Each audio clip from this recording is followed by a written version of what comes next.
U.S. relationship, despite all the differences, which is wide open. The U.S. side repeated their concerns about to the Chinese side, issues with Hong Kong and Taiwan, other issues, mostly the Chinese internal affairs, as well as so-called international order, whether China follows order or not. That's the U.S. side. For the Chinese side, I think it is actually kind of like a change of style, which is very straightforward, very direct.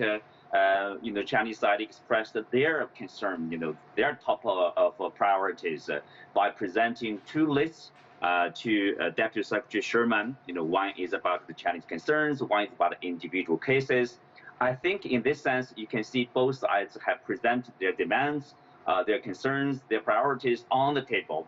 So transparency and clarity. Everybody is understanding, what are the concerns and what expectations the other side would like to have out of, their side. So this is, I would say, laying the foundation for a possible summit between the two leaders in October for the G20 meeting over there. So in that sense, I think it's a good thing, actually. And that being said, do you think we could see more meetings before October? Is this just the first step in laying that groundwork? I would say so, because, in order to prepare well for this possible summit between the two leaders, you would like to have, find out the common grounds, where we can reach some consensus, where we can cooperate, at least, to prepare some concrete results for the leaders to announce during that meeting. Otherwise, that meeting would appear to be empty and meaningless, and there wouldn't be a summit at all. So usually that's the case. Yes, they will have some follow-up meetings on some of the issues. For example, the Chinese side raised the restrictions of the Chinese students' visas. You have Chinese officials, some of the sanctioning measures against the Chinese side. Most of them are actually remnants of the Trump period. I would say there's no reason why should we continue with that kind of outstanding stumbling block between the relationship of the two countries, because it is preventing the personnel exchanges between the two countries. I think probably it's a time to resolve those issues. You bring up an interesting point, because here we have Joe Biden. He's now in office 6 months. We saw this first meeting not too long ago between both sides in person in Alaska. Now we have this meeting in China. Has anything changed with Biden as president so far? Is it really too early to even say?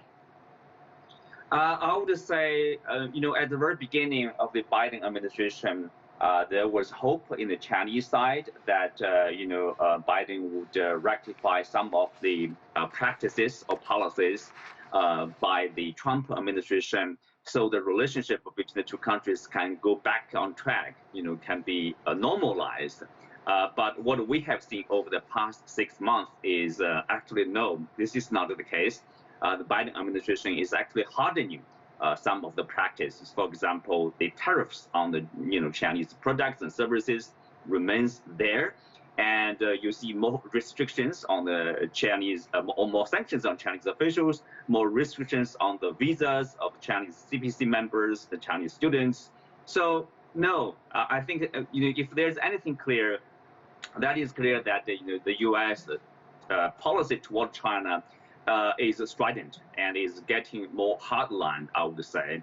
So the Chinese side, I guess, right now is basically saying, this is a reality, and we will do what we need to do to protect our interests. Since we have waited for coming back of a normal relationship, obviously this is not the case. Now we have a new normal, and we will respond to the new normal. So we are seeing more and more straightforward and more frank and candid rhetoric from the Chinese side about the relationship.